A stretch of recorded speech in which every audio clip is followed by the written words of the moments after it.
ematshaweni sizawusela iwayini yabantu abalela ukuthula.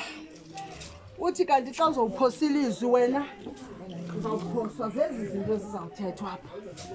Andifuna undiphithizelayo ke mna.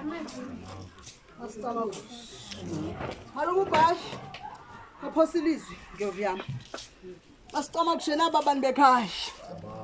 Ashoma ukhona. Konke mama nomanyangi.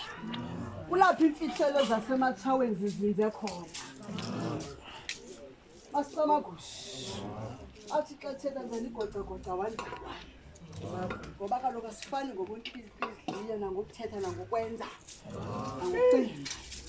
Nami ndikuluhlu ke lo shwama apha. Ndingowalapha nami. Ukuze ndiziqonde uba ndinempondo ndiphume ematshaweni. Masicama kush. Zama ukuthi ke bhayi bakakhetshi. Kuthiwa unyeke ndiyamecandeza iziba wandijangela. Kuze ndizibone uba ndingumntu ndiyakwazi ukuphehlelelwa. Ndabona apha ematshaweni. Masicama kush.